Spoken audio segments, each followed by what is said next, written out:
I'm Martine. I'm the Executive Officer of Southern ACT Catchment Group. It's one of the 3 Landcare networks in the ACT region. I'm Janelle Dennis, also an Executive Officer for the Molongolo Conservation Group, also with a background in local government planning, including for climate change, in Tasmania, Western Australia and far north Queensland. Hi, I'm Karissa. I'm the Executive Officer of Gininnderra Catchment Group, so it's the other Landcare network. And I've been working in Landcare related area for about 15 years. Before here in the ACT, up in Central Australia doing Aboriginal land management. Put simply, Landcare is a national movement. It's a grassroots community movement. It started in Victoria. The politicians then heard about it, particularly Bob Hawke, and Bob Hawke then gave it some funding at a national level, and it's been going now this year for 30 years. But the important thing is Landcare is community people running community projects for the community and with the community. And I'm going to hand it down to my other colleagues. It's practical, it's fun, but importantly it's more about people than land, even though the land actually is the thing that's affected. I suppose the other important feature of Landcare is that it doesn't just work in the rural environment, it also works in the urban environment, and traditionally it was a partnership between the conservation movement and the National Farmers Federation. So it was a fantastic, they called it a marriage between those 2 organisations, and it was able to bring the community together to work on improving the land in a rural landscape. And in the ACT region here, we've moved it into the urban landscape a lot. So some of you might be aware of the park care movement and the urban land care movement. That's also just another arm of Landcare. Do you guys want to add? Oh yeah, thanks. Landcare also incorporates a lot of citizen science activity, so you don't always have to get your hands dirty. There can be just as much valuable input by standing underneath the nest box regularly to monitor what's going in and out of that. And from that, particularly the ACT government gets a lot of the data that they use to help inform their policy and their management plans. So I guess citizen science make a huge difference in the ACT, probably more than anywhere else. The ACT is somewhere you should probably be quite proud to live. It's a pretty ideal landscape. Perhaps it's dry and dusty, but the community here are pretty switched on. Overall, you're a very educated bunch. So if you're going to start to get involved in Landcare, I think here you can really feel like you're making a positive difference. Don't feel like you're not making any kind of gain at a global scale. Every bit you do here, it does impact in an educative sense as well as environmental. So I guess just wrapping that all up, Landcare includes the rural people, it includes Aboriginal people, it includes people working in the urban area. We've got junior Landcare groups as well as citizen scientists. So Landcare basically is all encompassing. And I guess based on what people have been saying, and citizen science, just obviously, so there's really 3 main components of Landcare. There's the Landcare ethic, so it's that interaction and that caring for the land. And just by doing that, that's Landcare in itself. Then there's the actual doing of the Landcare, which is what we've been talking about. And then there's the institution. So we all work for Landcare. There's that global movement now around Landcare. So Landcare, I think just by caring about the land, you are a Landcarer. But if you want to actually get involved in doing on-ground things, then we're very keen to talk with you more. Yes, it's so incredibly diverse depending on which sector of Landcare you're talking about. Here in the ACT, a lot of our Landcare is urban Landcare and park care, and so it's people who live in the suburbs and who care about a special place close to their home. So they often go out maybe once a month and look after these places, so planting trees, a lot of weeding. A predominant amount of Landcare in the ACT is weeding to keep those special places healthy. There's the citizen science, and yeah, it's really diverse. It is all very much about stewardship, but really caring for a local piece of land. Any questions or comments? Yeah, I suppose in terms of what actual activities do land carers do, it's a whole range of things. It's in the ACT, in the urban reserve system, it's very much about nature conservation. So it's very much about returning natural habitat to our local natural environments, but it's also about doing things that help look after our soil and build the carbon within our soils. It's about improving the quality of the water by planting vegetation that helps retain moisture and increases habitat for aquatic species. So it's a whole range of things. Many land carers will say weeding is their biggest job. And the reason that is because exotic pest plants do invade native landscapes, and that decreases the biodiversity of environments, and removing those weeds gives the opportunity for natural landscapes to improve and attract natural native animals as well. And we actually, I think, my friends here do some amazingly innovative things. So for instance, they've worked with Farmers for Climate Action. We came up the hill here, we ran programs with the farmers, and we said Landcare ACT will stand right beside the Farmers for Climate Action, and we did.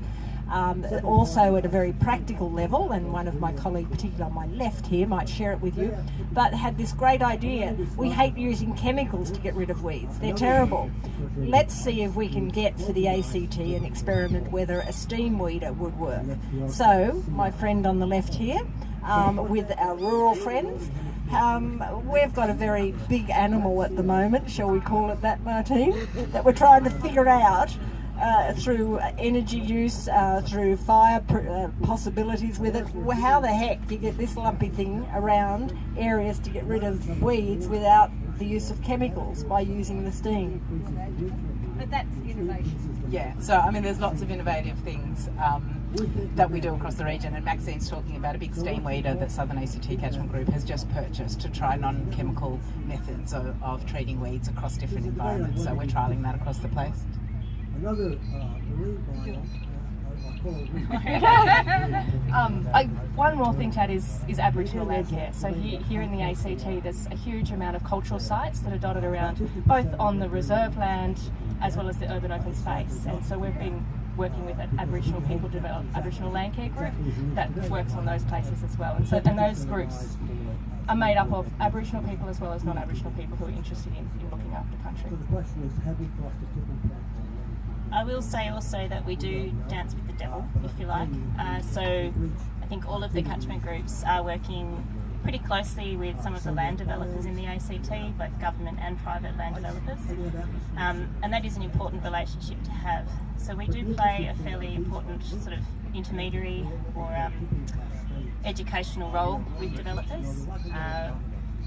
So I guess there's bound to be some form of greenwash in development. We can get in there, and we do get in there and make that real green. So we work closely with developers to offset their impact by planting trees, by managing part of their offset obligations perhaps as well, and really making a positive difference or a positive balance to what they bring to the landscape here. And I think that's very important, is that land care offers a sort of non-oppositional face to changes to the landscape. We want to work with people who are making an impact to make that a positive one. Well, there's three words that we're ripping off Greta Thunberg here, okay? Protect, restore and fund. Now that's sort of the premise of land care, and moving forward with land care that becomes more and more important. We do all of that. What we haven't done traditionally very well is fund. We rely on funding from elsewhere. Most of that funding has come from the federal government, so we know that that's decreasing more and more with time. So,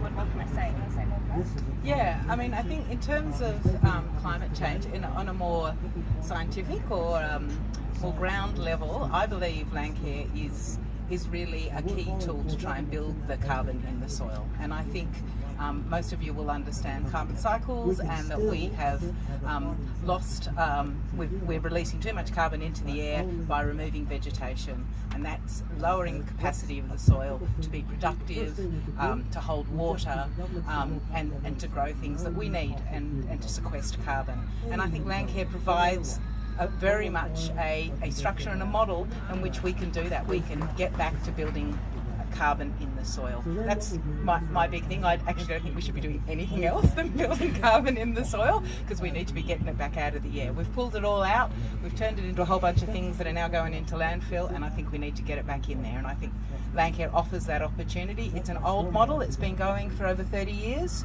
And it is, like I said, a partnership between conservative parts of the community and less so, and I think that's a fantastic model for us to move ahead. Just adding to that, an article I read a little while ago by a woman who had interviewed a whole bunch of climate scientists, and the article was entitled, "How do you go on in this era of climate change?" And after interviewing a number of climate scientists, the thing that she really come down to for her and her young family was getting out in nature. And sorry, I'm getting teary because thinking about my young son with this as well. But getting out in nature is one of the key things to really address climate change. By giving young people that sense of connection with the environment, that's one of the best ways for into the future. But even for now, to really create that connection then leads to a caring that then leads to change in how people interact. And Landcare is all about that connection between people and their local environment, that stewardship of land. So I think that's another real key way why Landcare assists in local climate change. Okay, I'll start by saying we're all mums or grandmums. And you know, while that's a personal motivator, I actually think we were all, tell me if I'm wrong, we're all motivated to do something about environmental, the condition of our local environments before we were mums and grandmums, I think. I know that I'm motivated because it just morally felt wrong the way we were over-consuming some of the natural resources on this planet. I can't actually explain why that felt wrong to me, and I think many of you here would feel the same. That's why you're all sitting here. But what motivates me is the ability to support the children in a future world that they'll have. And they are, and Maxine, you've said this before, they're children that we won't even know. They're great-great-grandchildren that hopefully will be around and we won't know. And I need to leave this earth knowing that I've done something to improve the environment. For those who might be around my stage of life, the world when I came into it was around 2 or 3 billion people. As we're sitting here today, I think it's 7.7. Hopefully when I go out, it won't be too much more, but I do want to live a while, so it probably will be near the 8 or 9 billion. And I just think we've got this beautiful little blue planet. I was lucky enough to come into it at a stage when there were a whole lot of environmental things working reasonably well, but the trajectory was really challenging. I just want to make sure that we go into a totally different ethic about the way we go about life. My parents needed an economic base, war, let's have, you know, prosperity, all of that. We're into a totally different mindset now, that it's not about the huge economic growth. It's about us in one globe, all these people, how do we share, think of each other more, do things differently. And I just think that we're in a step change time for a complete revolution on how we coexist. I guess for me, I really believe that local people who have that connection with the land have a huge amount of knowledge, and similarly the young people here who are taking action have a huge amount of knowledge in terms of what we need to do, and it inspires me to work with these people and to support them and hopefully get those voices heard at a bigger scale. All of us are involved with Landcare ACT at the territory level, and some of us with the national Landcare network as well, and so bringing those local voices up and having them heard at the policy level and at the territory level is also part of what inspires me. Can I just add one more little thing? The happiest people I have met in the last 10 years have been land carers. And I'm not joking. The volunteers that come in are often an older generation, and they seem to be totally loving their life because they're contributing, quietly contributing, heads down, bums up. And I look at them and I think, you are a total inspiration. And that, yeah, it's another thing that inspires me. I'll just share a very funny story, and they weren't supposed to be doing this. One of the carers I was yarning with, and they were 84, and they looked at me, these two, a married couple, and said, geez, we've just rescued the neighbours down there, they're 96, they were going to use the chainsaw, so we took it from them and used it. And I thought, oh, right, okay. So you have these lovely, very rich moments. Now, I wouldn't advocate anyone using a chainsaw, but they're these rich moments of, yeah, that's my community. Oh, I'd be interested to know how farmers can increase the amount of carbon in the soil and whether you've been successful in changing their practices. I read the other day that the soil carbon on rural lands used to be about 5% and it's now on average under 1%. So you're quite right. The traditional farming methods we've used in this country have done some very serious damage to those lands. And I work with very large land holdings down south, so I do work with a lot of farmers. One thing I've discovered though is farmers love the land they're working on too, and they do want to care for it. They're often not mismanaging it because they have ill intent. They're mismanaging it because it's the way that farm has been passed on to them. There's methods that are entrenched in the system of farming that they have, and they're very much locked in, often financially, into the way they manage. So I think we need to be really careful about a bit of farmer bashing. I'm not saying you're doing that, but we do need to be careful about that. I think they should be our partners, and that's the way I approach them. They are the people managing large areas of land, and we need to be able to support them. The movement of sustainable agriculture is really, really growing. It's growing enormously, and they are starting to make some really significant inroads. And that's about diversifying farm income and diversifying land use. And like I say, it's all about soil. It's about improving the condition of the soil. I mean, you see the way the dust storms have happened here in the ACT recently. There is so much soil going up in the air and disappearing off the country. Increasing ground cover to maintain soil is what a lot of farmers are doing in the local region. Some regions do it better than us. Some land holdings that are much smaller do it better than us. When landholders hold very large swathes of land, it's harder for them to manage. It's a lot more expensive for them to manage. So there's a lot of different things that different farmers are doing. At the national level and across the different states and territories, we've seen some fantastic examples, and we've just had the local Landcare Awards here, and one of our awards, we've had 2 award winners in the rural environment, and one is a farm in Amberley off Canberra Pool Road, and this is a young couple with their kids that have turned up onto new to farming. They've really changed the way they manage that landscape. They've fenced off all their dams, they're retaining all their water. I mean, nobody fences off all their dams. It was quite a revolutionary thing to do. And they've started bringing chickens on their land to diversify the income and increase the nutrient in certain areas of their farm. So, and watching them, I've been supporting them for about 7 years. The rapidity in which they've changed the management of that farm is really impressive. So, given the right motivation and the right support, our farmers will change the way they manage. So, not all of us have huge blocks of land to put trees on. If we do see a patch of land near where we live, and I've been looking at one for 2 years, wondering how I get out there, plant some trees that aren't going to be destroyed when the guys come and mow the lawn. So there are ways of doing that legally. I guess what you depending on where you are and where you're looking at, I'd be looking at what the history of that landscape is and what sort of vegetation community should be there. Sometimes it should be a grassland, and grass is equally as important in locking up carbon as a tree is really, and it does grow very quickly. So if you're out on the north side of Canberra, chances are it's a grassland. On the south side, chances are it's a boxelor woodland habitat. So I would get in touch with your local catchment group. Yeah, one of these people. One of us, depending on where you live. Talk to us about that patch of land. There might already be a group nearby that would take you on to mentor you, or you could form your own group. We do work very closely with the ACT government.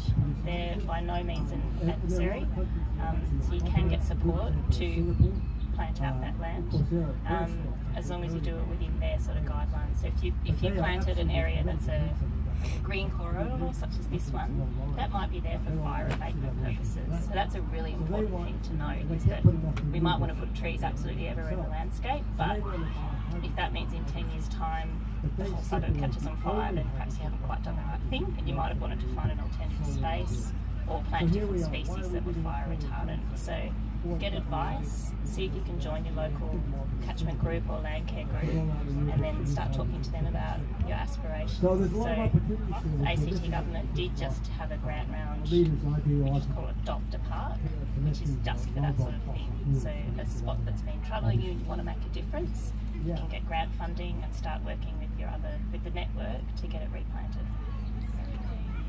And we will come and talk to us. Anyone who is interested and in that situation, please come and talk to us afterwards. We'll have a bit of a sign-up sheet and be able to direct you to where the best place is.